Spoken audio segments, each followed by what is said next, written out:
आज हम देखेंगे units and dimension of some important physical quantity जो रेगुलर यूज़ होता रहता है। जिन फिजिकल क्वांटिटीज़ का जो इम्पोर्टेंट है उनके यूनिट्स एंड डायमेंशन को डिस्कस करेंगे इस लेक्चर में।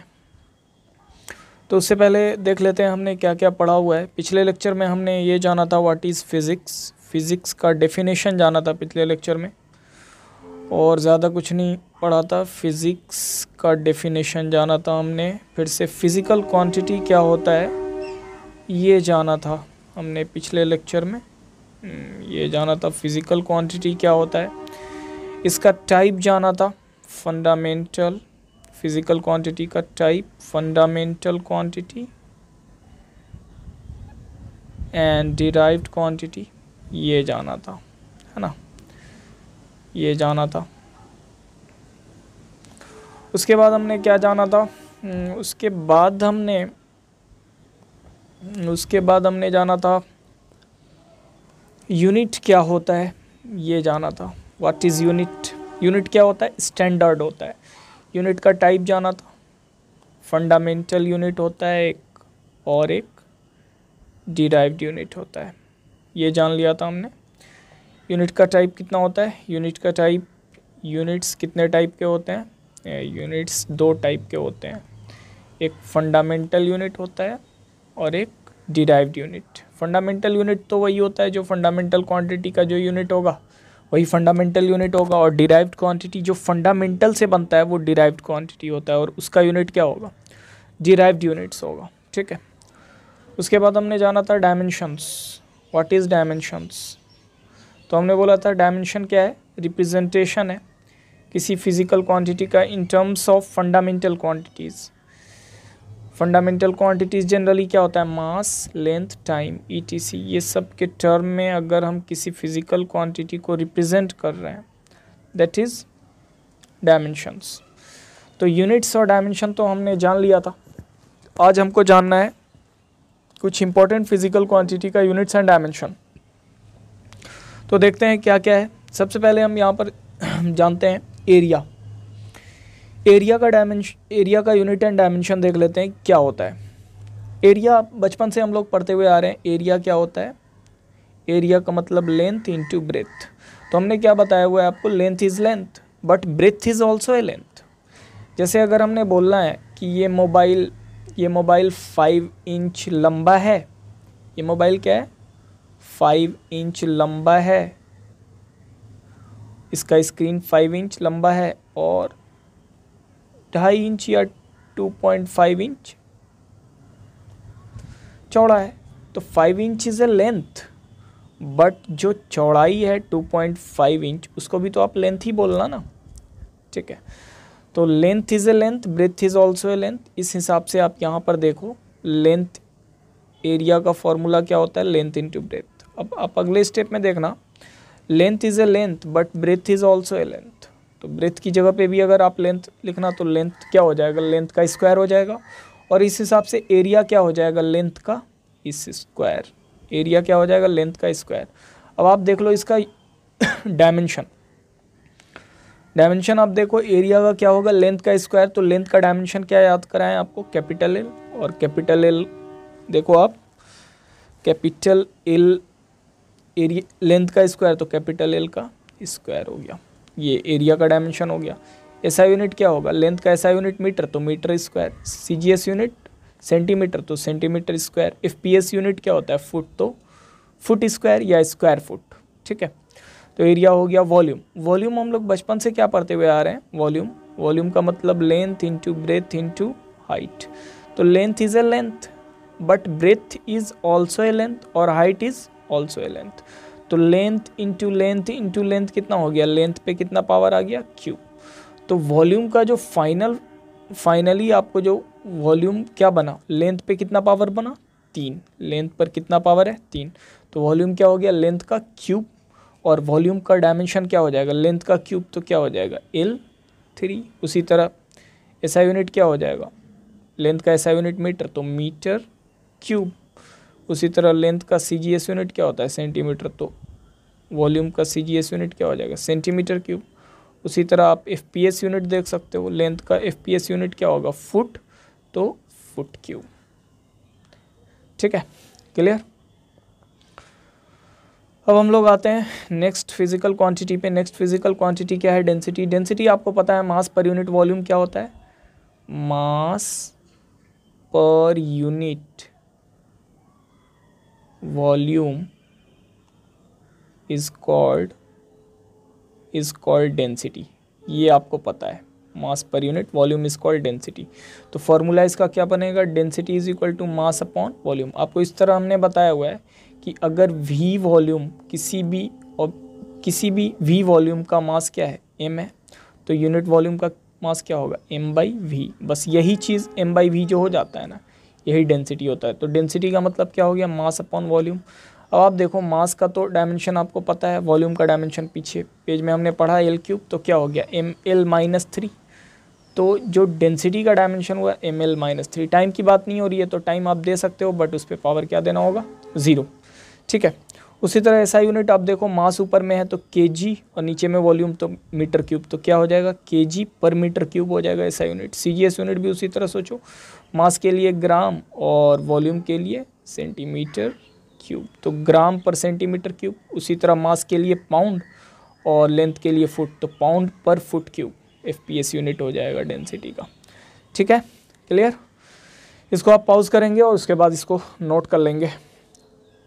अब हम लोग आते हैं नेक्स्ट फिजिकल क्वांटिटी पे। नेक्स्ट फिजिकल क्वांटिटी क्या है, इसको हमने 2 फिजिकल क्वांटिटी है यहाँ पर, और इस 2 फिजिकल क्वांटिटी को एक साथ लिखा हुआ है, डिस्टेंस एंड डिस्प्लेसमेंट। इसमें जो डिफरेंस होता है उसको भी हमने साथ बताना है, और इसमें सिमिलैरिटी जो होता है उसको भी क्या बताना है, साथ बताना है। तो आप देखो यहाँ पर क्या क्या सिमिलैरिटी है और क्या डिफरेंस है, ये देख लेते हैं। डिस्टेंस का मतलब क्या होता है, it is the length of actual path travelled by a body और पार्टिकल। डिस्टेंस का मतलब क्या है, it is the length of actual path travelled by a body और पार्टिकल। कोई भी पार्टिकल जिस एक्चुअल पाथ पे चलता है ना, उस एक्चुअल पाथ को आप स्केल से या किसी भी चीज़ से मीज़र कर लो। जिस पाथ पर आप चले हो उस पाथ को किसी भी मेज़रिंग इंस्ट्रूमेंट से मीज़र कर लो और उसको कैलकुलेट कर लो, जितना आ जाएगा वही क्या हो जाएगा, डिस्टेंस हो जाएगा। तो डिस्टेंस क्या है, लेंथ है। Distance is a length. Overall distance क्या है, लेंथ। और डिस्प्लेसमेंट क्या है, it is the shortest distance between initial and final point. आप जहाँ से चले हो और जहाँ पहुँचे हो उसके बीच एक स्ट्रेट लाइन ड्रॉ कर दो। उस स्ट्रेट लाइन का जो लेंथ होगा, उस स्ट्रेट लाइन को आप मेज़र कर लो किसी स्केल से, तो वही शॉर्टेस्ट डिस्टेंस क्या कहलाएगा, डिस्प्लेसमेंट। तो शॉर्टेस्ट डिस्टेंस भी क्या है, शॉर्टेस्ट डिस्टेंस का मतलब क्या, लेंथ। तो displacement is also a length. तो डिस्टेंस भी लेंथ है और डिस्प्लेसमेंट भी लेंथ है। तो डिस्टेंस और डिस्प्लेसमेंट जैसे ही लेंथ आया, तो डिस्टेंस और डिस्प्लेसमेंट एक्चुअल में है लेंथ, तो लेंथ का डायमेंशन होगा L। तो डिस्टेंस हो या डिस्प्लेसमेंट, दोनों का डायमेंशन क्या होगा, कैपिटल L। और ऐसा यूनिट क्या होगा, मीटर, चूँकि लेंथ का ऐसा यूनिट क्या होता है, मीटर। CGS यूनिट क्या होगा, सेंटीमीटर। और FPS यूनिट क्या होगा, FPS यूनिट होगा फुट। क्लियर। तो डिस्टेंस और डिस्प्लेसमेंट को इन ब्रीफ हम लोग ऐसे समझ लेते हैं, आप ध्यान देना यहाँ पर। जैसे आपको जाना है, कोई पॉइंट है, ऐसे सोचो कोई पॉइंट है A, इससे आपको जाना है इस पॉइंट पर, B पॉइंट पर। ठीक है, आपके लिए आसान क्या होता कि आप ऐसे चले जाते स्ट्रेट। आप क्या करते, एकदम स्ट्रेट ऐसे सीधे चले जाते। आपके लिए तो आसान यही होता, लेकिन आपके लिए दिक्कत क्या है कि ये जो स्ट्रेट रास्ता है ना, इसमें माउंटेन है या रिवर है या बहुत सारा ऑब्स्टेकल है, आप ऐसे नहीं जा सकते हो। तो आप कैसे गए हो, वो आप ऐसे गए हो। मान लो आप ऐसे चले हो, ऐसे गए हो और ऐसे जाके ऐसे पहुँचे हो यहाँ, तो आपका तो एक्चुअल पाथ क्या हो गया, ये रेड वाला हो गया, ये वाला क्या होगा आपका एक्चुअल पाथ है। अब क्या करो अब क्या करो, कंपास ले लो और उसमें एक एक सेंटीमीटर का उसमें क्या करो, यही होता है ना, उसमें 1 सेंटीमीटर का लेंथ आप ले लो और उस एक एक सेंटीमीटर को आप इस एक्चुअल पाथ पे काट दो, ऐसे करके काट काट के एक एक सेंटीमीटर करके काटते जाओ और जितना बार काटा है आपने उसको ऐड कर दो। तो ये जो ऐड होगा ना, यानी ये आपका एक्चुअल पाथ था, ये जो क्या था आपका, ये था आपका एक्चुअल पाथ, ये एक्चुअल पाथ था। और इसका जो लेंथ आ जाएगा, इसका जो लेंथ आएगा, इसी एक्चुअल पाथ का जो लेंथ आ जाएगा, यही क्या हो जाएगा, डिस्टेंस। क्लियर। मान लो ये आया मान लो 10 किलोमीटर, ठीक है, ये कितना आया 10 किलोमीटर। बट आप एक डेफिनेट डायरेक्शन में, आप इस डायरेक्शन में खिसके कितना हो, इस स्ट्रेट लाइन के बराबर खिसके हो।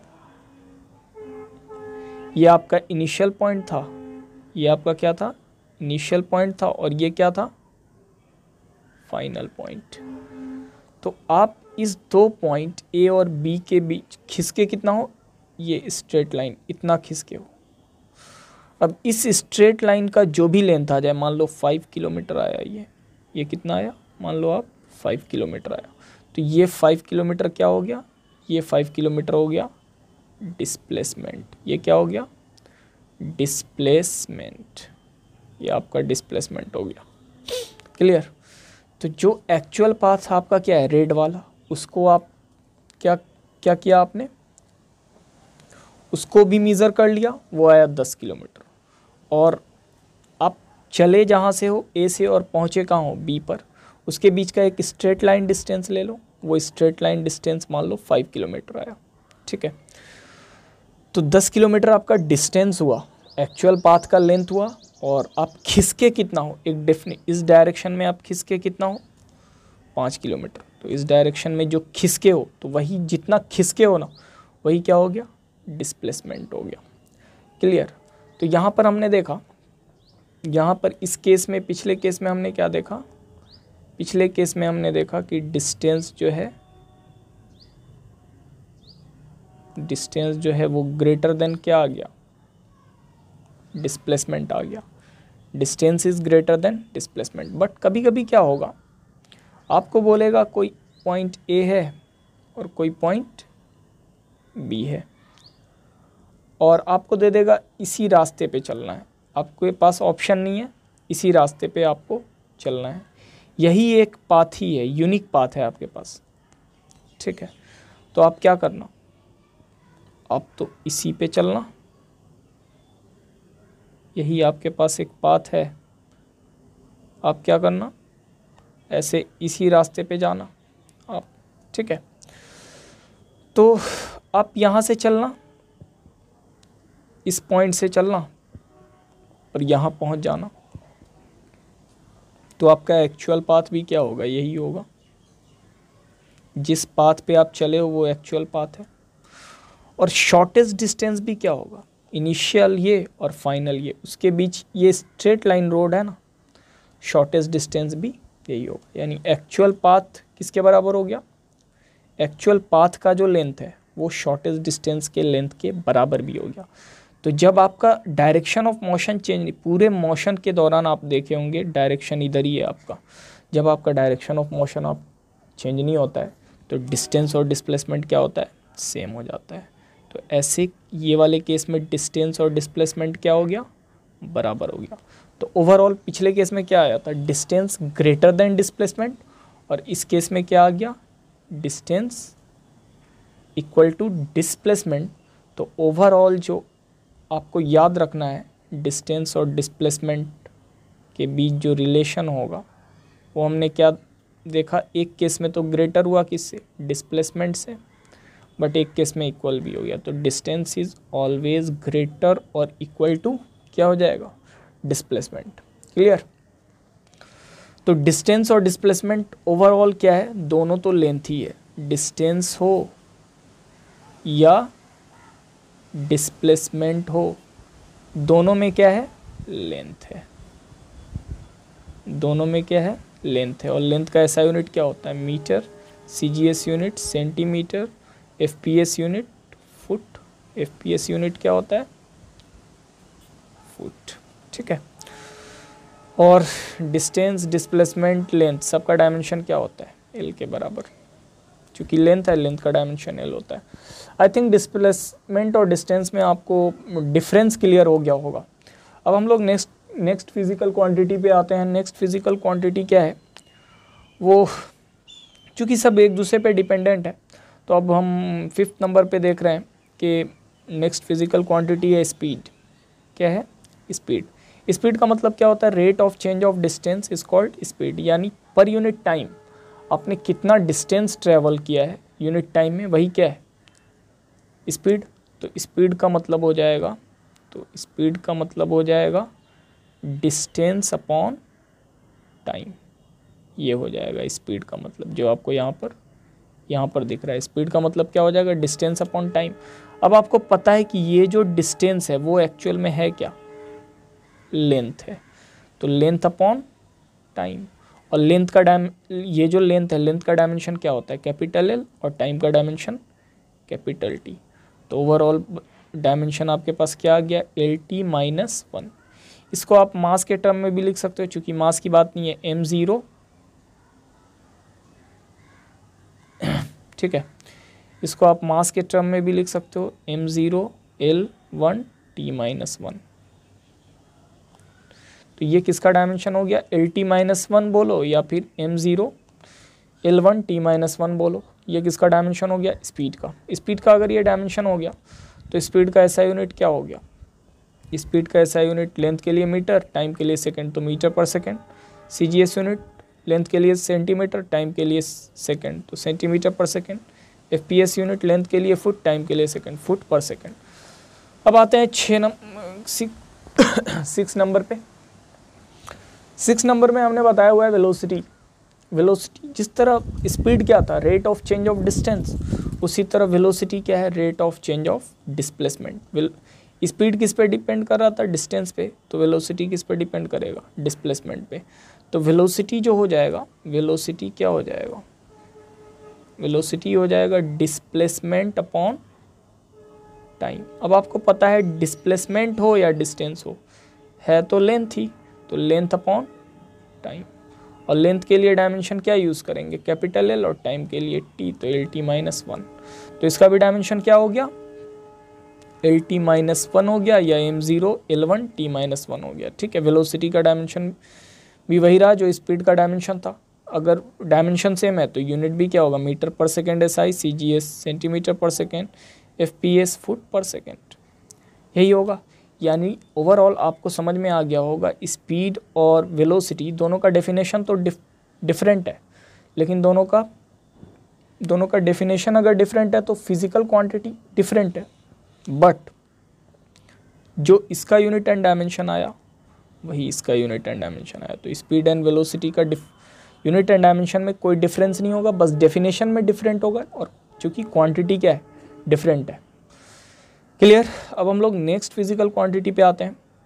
नेक्स्ट फिजिकल क्वांटिटी क्या है, एक्सेलरेशन। जैसा कि हमने बोला हुआ है कि यहाँ पर जितना भी हम क्वांटिटी बताएंगे सब एक दूसरे, पिछला जो बताया हुआ है नेक्स्ट वाला उस पिछले वाले पे ही डिपेंड करेगा, कुछ भी एक्स्ट्रा आपको नहीं बताया जाएगा, आपको उतना ही बताया जा रहा है जितना हमने पीछे जितनी बातें हमने पीछे बताई हुई हैं।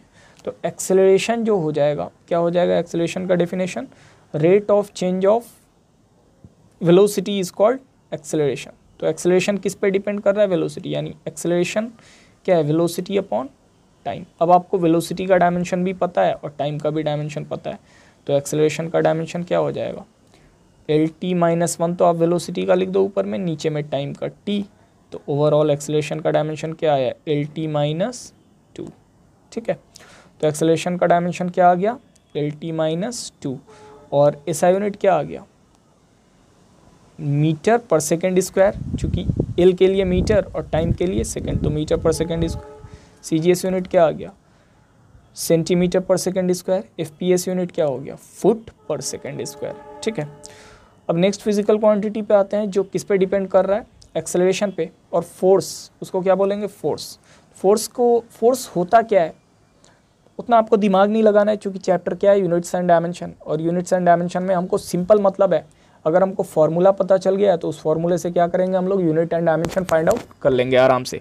तो उतना ज़्यादा हम लोग डेप्थ में नहीं जाएंगे कि क्या होता है क्या नहीं होता है, सब आगे वाले आने वाले चैप्टर्स में हमको पढ़ना है। तो यहाँ पर सिंपल आप ये क्लास 10th में आपने क्लास 10th या 9th में आपने न्यूटन्स लॉ ऑफ मोशन पढ़ा होगा। वहाँ न्यूटन्स लॉ ऑफ मोशन में न्यूटन सेकेंड लॉ से फोर्स का फॉर्मूला आता है F is equal to ma, यानी फोर्स का मतलब क्या आ गया, फोर्स जो हो गया मास इनटू एक्सेलरेशन, यही हो गया ना फोर्स। तो मास का भी आपको यूनिट डायमेंशन पता है और एक्सेलरेशन का तो यहाँ पर पता है ही। तो मास के लिए कैपिटल M और लेंथ के लिए एक्सेलरेशन के लिए LT-2। तो फोर्स का जो डायमेंशन आ गया MLT-2। फोर्स का डायमेंशन आपको रटना क्या है, फोर्स का डायमेंशन आपको रट लेना है, डायरेक्ट रट लो, क्योंकि पता चल गया आप कैसे आया है। तो फोर्स का डायमेंशन आप रट लेना आपसे MLT-2। ठीक है, अब इसी से आप SI यूनिट भी बना सकते हो। लेंथ के लिए मास के लिए किलोग्राम, लेंथ के लिए मीटर, टाइम के लिए सेकंड, तो किलोग्राम मीटर पर सेकंड स्क्वायर। अब इसी चीज़ को क्या बोलते हैं, न्यूटन के नाम से। इसी किलोग्राम मीटर पर सेकंड स्क्वायर को क्या बोलते हैं, न्यूटन। तो फोर्स का SI यूनिट क्या होता है, न्यूटन। अगर आपको कंप्लीट लिखना है तो स्मॉल n से लिखेंगे, अगर आपको इसको दिखाना है सिंबल तो न्यूटन के लिए ऑलवेज सिंबॉलिक फॉर्म क्या यूज़ करेंगे, कैपिटल N। आई थिंक आपको बात समझ में आ गई होगी। अब CGS यूनिट कैसे फाइंड आउट करेंगे, चूँकि फोर्स का डायमेंशन आपको पता है, फोर्स का डायमेंशन क्या पता है, MLT-2। अब आपको बोलेगा CGS यूनिट फाइंड आउट करो फोर्स का, तो आप कैसे फाइंड आउट करना, आराम से फाइंड आउट कर सकते हो। मास के लिए क्या आप यूज़ करना, ग्राम, लेंथ के लिए मीटर और टाइम के लिए सेकंड। तो लेंथ के लिए सेंटीमीटर और टाइम के लिए सेकंड, तो ग्राम सेंटीमीटर पर सेकंड स्क्वायर। और इसी जो CGS यूनिट को है ना, एक नेम से भी जानते हैं, डाइन। ठीक है, तो फोर्स का ऐसा यूनिट क्या याद रखना है आपको, न्यूटन, और CGS यूनिट डाइन याद रखना है। क्लियर। अब आपको इसके SI और CGS के बीच रिलेशन भी फाइंड आउट करना है कि 1 newton is equal to how many dynes. ठीक है, 1 newton is equal to how many dynes, वो देखेंगे, लेकिन उससे पहले हम लोग एक और फिजिकल क्वांटिटी देख लेते हैं, वर्क। नेक्स्ट फिजिकल क्वांटिटी क्या है, वर्क। तो वर्क का मतलब क्या होता है, यहाँ पर देखो लिखा हुआ है, when a force is applied on a body and body is displaced then it is said to be work is done. जब आप किसी बॉडी पे फोर्स लगाते हो और वो बॉडी अपनी जगह से खिसकता है, तब आप क्या कह सकते हो कि वर्क हुआ है। अगर आप फोर्स लगा रहे हो, आप किसी वॉल में फोर्स लगाओ और वॉल खिसके ही नहीं, वॉल खिसकेगा क्या आपसे, नहीं खिसकेगा, वॉल खिसकेगा नहीं, तो वर्क हुआ क्या, वर्क नहीं हुआ, ऑब्वियसली नहीं हुआ। तो वर्क के लिए क्या ज़रूरी है, आपका फोर्स लगाना ज़रूरी है, और जिस बॉडी पे आप फोर्स लगा रहे हो उस बॉडी का खिसकना भी ज़रूरी है। तो वर्क क्या हो गया, वर्क का जो मैथमेटिकली आपको याद रखना है अभी फॉर्मूला, वर्क का मतलब फोर्स इनटू डिस्प्लेसमेंट याद रखना है। और जैसा कि आपको पता है फोर्स का डायमेंशन MLT-2 और डिस्प्लेसमेंट इज ए लेंथ, तो उसका डायमेंशन L, तो इससे क्या बन गया ML/T-2। तो वर्क का डायमेंशन क्या याद रखना है आपको, वर्क का डायमेंशन आपको जो रटना है वो कैसे रटेंगे आप, वर्क का डायमेंशन आपको रट लेना है ML/T-2। क्लियर, कैसे आ गया वो तो समझ में आ ही गया आपको। ऐसा यूनिट भी आप यहीं से फाइंड आउट कर सकते हो। मास M है, M के लिए किलोग्राम मास, लेंथ के लिए मीटर, मीटर पे स्क्वायर, टाइम के लिए सेकंड पर सेकंड स्क्वायर। तो जो SI यूनिट हुआ वर्क का क्या हो गया, किलोग्राम मीटर स्क्वायर पर सेकंड स्क्वायर, और इसी चीज़ को क्या बोलते हैं, जूल। साइंटिस्ट के नाम पे क्या नाम दिया गया इसका, जूल। जूल अगर आपको कंप्लीट लिखना है तो स्मॉल जे से लिखेंगे, और अगर आपको सिंबॉलिक फॉर्म में लिखना है तो कैपिटल J का मतलब क्या होगा, जूल। अब आप CGS यूनिट भी फाइंड आउट कर सकते हो आराम से, जैसा कि आपको डायमेंशन पता है ML/T-2। M stands for mass, mass के लिए ग्राम, और length L stands for length, length के लिए सेंटीमीटर तो ग्राम सेंटीमीटर, और time T stand for second तो सेकेंड के लिए स्मॉल एस तो ग्राम सेंटीमीटर स्क्वायर पर सेकेंड स्क्वायर, और इसी चीज़ को क्या नाम दिया गया, आर्ग। ठीक है, तो अब हम लोग जिस तरह फोर्स का ऐसा यूनिट न्यूटन था और सीजीएस यूनिट डाइन था, उसी तरह वर्क का ऐसा यूनिट जूल हो गया और सीजीएस यूनिट क्या हो गया, अर्ग। अब हम लोग न्यूटन और डाइन में रिलेशन देखेंगे और किसमें, जूल और अर्ग में रिलेशन देखेंगे। आप यहाँ पर देख सकते हो, यहाँ पर एक क्वेश्चन दिया हुआ है इस पेज में कि 1 newton is equal to how many dynes. तो उस चीज़ को हमने अब प्रूफ करना है कि 1 newton is equal to how many dynes. Actual में उसको प्रूफ करना है, कैसे करते हैं देखते हैं। जैसा कि आपको पता है, क्या पता है देखते हैं। फोर्स का डेफिनेशन तो पता है ना, तो फोर्स का डेफिनेशन से हमको क्या मिल गया, फोर्स का डायमेंशन मिल गया। फोर्स का डायमेंशन पता है हमको, फोर्स का डायमेंशन हमने पिछले पेज में निकाला हुआ है, MLT-2, और यहीं से हमने ऐसा यूनिट भी निकाला था। ऐसा यूनिट इसका जो निकाला था वो क्या निकाला था, मास के लिए किलोग्राम, लेंथ के लिए मीटर और टाइम के लिए सेकंड, तो kilogram metre small m for metre, kilogram metre पर सेकंड स्क्वायर। अब इसी चीज़ का नाम क्या है, न्यूटन। इसी चीज़ को क्या बोलते हैं, न्यूटन। तो किलोग्राम मीटर पर सेकंड स्क्वायर को क्या बोलेंगे, न्यूटन। अब आप देखो, न्यूटन को क्या बोलते हैं, किलोग्राम मीटर पर सेकंड स्क्वायर, ये न्यूटन को बोलते हैं। इसका मतलब एक न्यूटन को क्या बोलेंगे, 1 किलोग्राम मीटर पर सेकंड स्क्वायर। अब एक से तो किसी भी चीज़ में मल्टीप्लाई कर सकते हो आप, लेफ्ट में भी कर दिए, राइट में भी कर दिए, अब आगे भी करेंगे। जैसे 1 kg है तो 1 kg को आप साइड लिख दो ऐसे। अब यहाँ पर स्मॉल m है यानी मीटर, उस चीज़ को आप 1 m लिख सकते हो क्या, 1 मीटर, और सेकेंड स्क्वायर को ऐसे ही रहने दो साइड में, कोई दिक्कत नहीं है। अब 1 kg को आप क्या लिख सकते हो, 1 kg का मतलब कितना ग्राम होता है, 1000 ग्राम होता है, ये पता है। 1 मीटर का मतलब कितना होता है, 100 सेंटीमीटर, ये पता है। और इस सेकंड को ऐसे ही रहने दो। 1000 ग्राम को आप क्या लिख सकते हो, 10 पे पावर 3 ग्राम इंटू 100 सेंटीमीटर को आप कितना लिख सकते हो, 10 पे पावर 2। 100 का मतलब कितना, 10 पे पावर 2 सेंटीमीटर पर सेकेंड स्क्वायर। अब देखो यहाँ पर 10 पे पावर 3 ग्राम है और यहाँ पे 10 पे पावर 2 सेंटीमीटर, तो अब मल्टीप्लिकेशन है ना बीच में, तो इस चीज़ को आप क्या अब कर देना, 10 पे पावर 5 हो जाएगा। ये क्या हो जाएगा, यहाँ पर देखो हम साइड में कर दे रहे हैं, ये चीज़ जो हो जाएगा बराबर होके कितना हो जाएगा, 10 पे पावर 5 हो जाएगा ग्राम सेंटीमीटर पर सेकेंड स्क्वायर। ठीक है, अब ये जो ग्राम सेंटीमीटर पर सेकेंड स्क्वायर है वही तो डाइन है, तो 10 पे पावर कितना हो जाएगा, 10 पे पावर 5 डाइन। तो ओवरऑल जो हमने प्रूफ कर दिया वो क्या प्रूफ किया, 1 न्यूटन का मतलब कितना प्रूफ कर दिया, 10 पे पावर 5 डायन। 1 न्यूटन कितने डायन के बराबर होता है, तो 10 पे पावर 5 डायन के बराबर होता है। आई थिंक आपको ये कैलकुलेशन समझ में आ गया होगा। आपको क्या करना है, उस इंस्टेंट पे उस स्क्रीन को आपको पॉज करना है और उसको फिर नोट कर लेना है। उसी तरह अगर आपको कोई बोले कि जूल और अर्ग में रिलेशन लाओ, तो जैसा कि पता है जूल किसका ऐसा यूनिट होता है, वर्क का। तो वर्क का डायमेंशन आपको पता होता है किलो। वर्क का डायमेंशन क्या होता है वो देखते हैं। वर्क का डायमेंशन हमने पीछे पेज में प्रूफ की बताया हुआ है आपको, ML2T-2। अब इसी से आप क्या करते हो कि ऐसा यूनिट फाइंड आउट करते हो, इसी चीज़ से आप क्या करते हो, ऐसा यूनिट फाइंड कर लेते हो डायमेंशन से।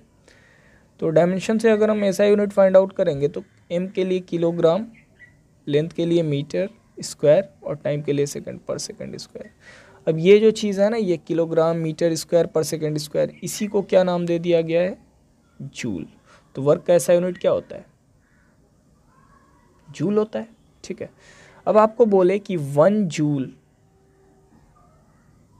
इज इक्वल टू, और वर्क का सीजीएस यूनिट क्या होता है, erg. 1 joule is equal to how many of ergs. ठीक है, तो इस चीज़ को हमको कैसे फाइंड आउट करना है, पिछला तरीका जो न्यूटन और डाइन में रिलेशन जैसे हमने लाया था उसी तरह जूल और अर्ग में लाएंगे। आप ध्यान देना थोड़ा सही से,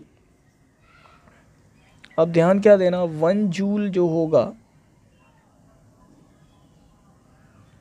किसके बराबर होगा, 1 किलोग्राम मीटर स्क्वायर पर सेकेंड स्क्वायर के बराबर होगा। अब आप 1 से तो किसी भी चीज़ में मल्टीप्लाई कर सकते हो, पहले ही हमने बताया, तो 1 kg तो लिखा हुआ है, उसको आप लिख दो ऐसे ही। मीटर स्क्वायर है तो उसको आप लिखो 1 मीटर पे होल स्क्वायर सेकेंड पे, ऐसे लिख देना। ठीक है, तो 1 kg का मतलब कितना होता है, 1000 ग्राम, ये तो पता होगा आपको। 1 kg का मतलब 1000 ग्राम लिख देना, और 1 मीटर का मतलब 100 सेंटीमीटर, चूंकि 1 मीटर पे होल स्क्वायर है तो यहाँ पे भी आपको स्क्वायर देना है, और ऐसे ये हो गया। ठीक है, अब देखो 1000 ग्राम को आप क्या कर सकते हो, 10 पे पावर 3 ग्राम लिख सकते हो, बीच में मल्टीप्लिकेशन। अब देखो 100 का मतलब 10 पे पावर 2, उस पर स्क्वायर कर देना, तो 10 पे पावर क्या हो जाएगा, 4। अब सेंटीमीटर पे भी तो स्क्वायर करना पड़ेगा आपको, तो सेंटीमीटर स्क्वायर पर सेकेंड स्क्वायर को ऐसे कर देना। ठीक है, तो ओवरऑल आप क्या देख रहे हो, 10 पे पावर 3 गुना 10 पे पावर 4, तो बच आपके पास क्या आ रहा है, 10 पे पावर 7 ग्राम सेंटीमीटर स्क्वायर पर सेकेंड स्क्वायर। और ये जो चीज़ है ग्राम सेंटीमीटर स्क्वायर पर सेकेंड स्क्वायर, ये जो चीज़ है यही तो अर्ग है। तो कितना हो गया, 10, ये जो बराबर हो गया किसके, 10 पे पावर 7 अर्ग के बराबर हो गया। आई होप आपको ये कैलकुलेशन समझ में आ गया होगा। आप क्या करेंगे, इसको पॉज करेंगे और इसको सही से कॉपी में नोट कर लेंगे। क्लियर, तो 1 जूल का मतलब 10 पे पावर 7 अर्ग होता है, और 1 न्यूटन का मतलब 10 पे पावर 5 डाइन, यानी 1 न्यूटन का मतलब आपको कितना डाइन याद रखना है, 10 पे 10 टू द पावर 5 डाइन, ये याद रखना है आपको, किसका, 1 न्यूटन का मतलब। उसी तरह 1 जूल का मतलब आपको क्या याद रखना है, 10 पे पावर 7 अर्ग। ठीक है, तो ये वर्क के SI और CGS के बीच रिलेशन है, SI एंड CGS के बीच रिलेशन है, और ये जो है फोर्स के SI और CGS के बीच का रिलेशन है। क्लियर, तो 1 न्यूटन का मतलब 10 टू द पावर 5 डाइन होता है, और 1 जूल का मतलब 10 टू द पावर 7 अर्ग। आई थिंक बात क्लियर हो गई होगी आपको।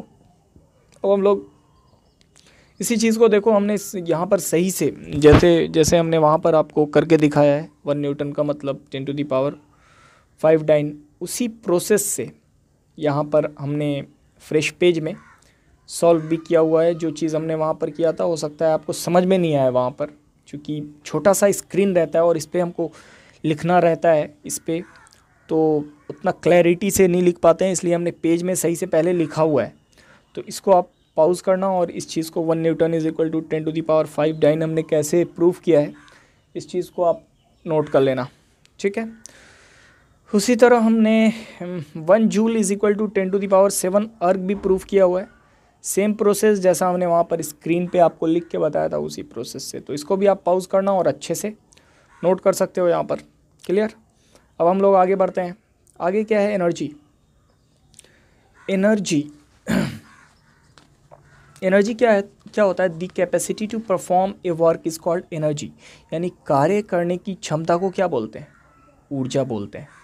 कार्य करने की क्षमता को ऊर्जा कहते हैं। ठीक है, the capacity to perform a work is called energy.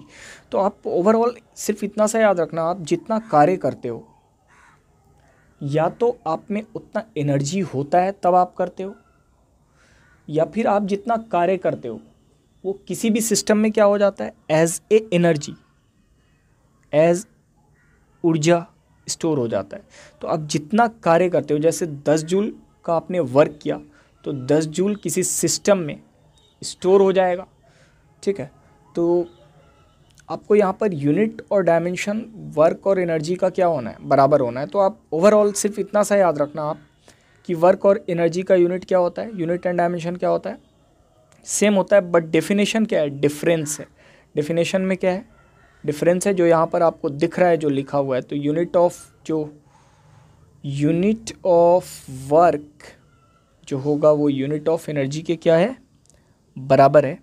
आपको यहाँ पर दिख रहा है यूनिट ऑफ वर्क और यूनिट ऑफ एनर्जी क्या होगा, बराबर होगा। जैसे ही unit of work unit of energy के बराबर होगा तो एनर्जी और वर्क का डायमेंशन क्या होगा, सेम होगा, ml/2 t-2, ml/2 t-2। Unit अगर बराबर होगा तो जो कार्य और ऊर्जा दोनों का SI मात्रक क्या होगा, जूल ही होगा, यानी किलोग्राम मीटर स्क्वायर पर सेकेंड स्क्वायर हो जाएगा। CGS यूनिट क्या होगा, ग्राम सेंटीमीटर स्क्वायर पर सेकेंड स्क्वायर बोलो या फिर अर्ग बोल सकते हो, ठीक है।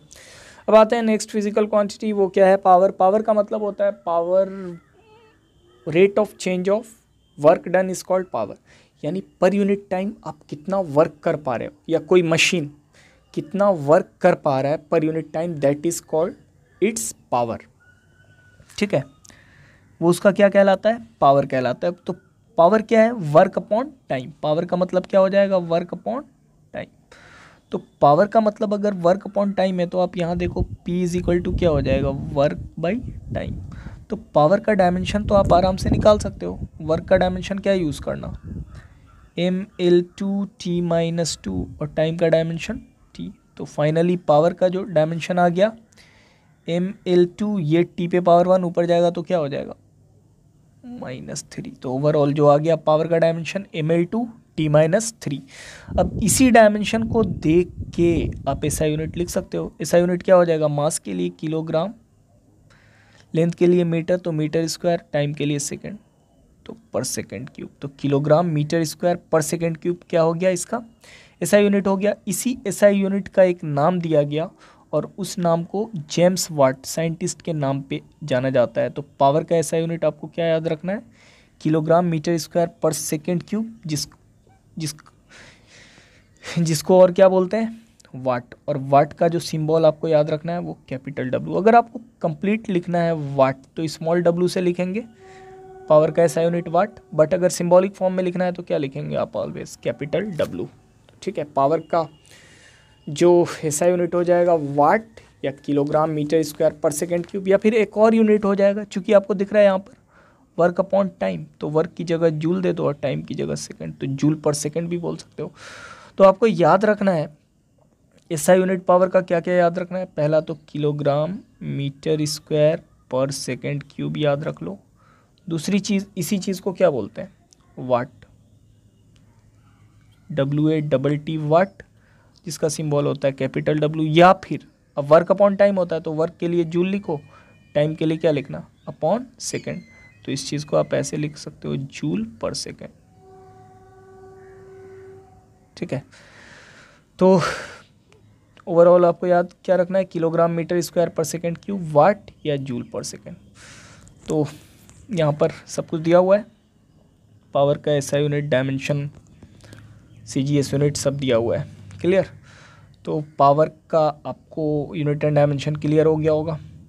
अब हम आते हैं नेक्स्ट फिजिकल क्वांटिटी, और नेक्स्ट फिजिकल क्वांटिटी जो है वो क्या है, प्रेशर। प्रेशर क्या है, फोर्स पर यूनिट एरिया को क्या बोलते हैं, प्रेशर। मान लो A एरिया पर कितना फोर्स एक्सर्ट हो रहा है, F फोर्स एक्सर्ट हो रहा है, तो यूनिट एरिया, इकाई एरिया पर कितना फोर्स एक्सर्ट होगा, F/A, ठीक है। तो यही F/A जो हो जाता है ना, यही किसके बराबर हो जाता है, प्रेशर। अब आपको प्रेशर का फॉर्मूला पता चल गया। हमको यूनिट डायमेंशन में किससे मतलब है, सिर्फ और सिर्फ फॉर्मूले से। तो जैसा कि आपको पता चल गया प्रेशर का फॉर्मूला होता है P = F/A, पता चल गया। अब आपको फोर्स का डायमेंशन भी पता है ml/t-2, और एरिया का डायमेंशन भी पता है L²। तो इस L से इसका एक पावर ख़त्म हो गया तो क्या बचा है, ml-1 t-2, जो आपको यहाँ पर दिख रहा है, ठीक है। तो प्रेशर का डायमेंशन क्लियर है, ml-1 t-2। अब इसी डायमेंशन से आप क्या लिख सकते हो, SI यूनिट भी लिख सकते हो। जैसे देखो, इसको देख के मास के लिए किलोग्राम लिखना, लेंथ के लिए क्या लिखना, मीटर, किलोग्राम पर मीटर, और टाइम के लिए क्या लिखना, सेकंड। तो किलोग्राम पर मीटर पर सेकंड स्क्वायर। या फिर आप इस फॉर्मूला को देख के भी एसआई यूनिट लिख सकते हो। एसआई यूनिट देखो, P is equal to F by A है, तो फोर्स के लिए क्या लिखना, न्यूटन, और एरिया के लिए क्या, मीटर स्क्वायर। तो जो पावर का एक और एसआई यूनिट आपको क्या याद रखना है, न्यूटन पर मीटर स्क्वायर। तो कितना हो गया, 2 न्यूटन पर मीटर स्क्वायर भी बोल सकते हो, या फिर किलोग्राम पर मीटर पर सेकेंड स्क्वायर भी बोल सकते हो। एक और एसआई यूनिट होता है इसका, जो इसी न्यूटन पर मीटर स्क्वायर को बोलते हैं पास्कल। एक साइंटिस्ट के नाम पे पास्कल, और पास्कल का सिंबल आपको याद रखना है कैपिटल P स्मॉल ए। तो ओवरऑल अब आप सोचो, जो एसआई यूनिट बचा आपके पास प्रेशर का, किलोग्राम पर मीटर पर सेकेंड स्क्वायर, या फिर न्यूटन पर मीटर स्क्वायर, या फिर पास्कल। तो प्रेशर का इतना इतना आपको यूनिट्स याद रखना है। ये एसआई यूनिट हो गया किसका, प्रेशर का। सीजीएस यूनिट किलोग्राम की जगह पे क्या यूज़ कर दो, ग्राम, तो ये सीजीएस यूनिट हो जाएगा। ये तो एसआई था, अब सीजीएस यूनिट भी आप यहीं से फाइंड आउट कर सकते हो। किलोग्राम की जगह पे ग्राम, मीटर की जगह पे सेंटीमीटर, की ग्राम पर सेंटीमीटर पर सेकेंड स्क्वायर, या फिर न्यूटन की जगह पे डाइन दे दो और मीटर की जगह पे सेंटीमीटर, तो डाइन पर सेंटीमीटर स्क्वायर बोल दो, या ग्राम पर सेंटीमीटर पर सेकेंड स्क्वायर। तो एसआई और सीजीएस दोनों यूनिट्स आपका क्लियर हो गया होगा।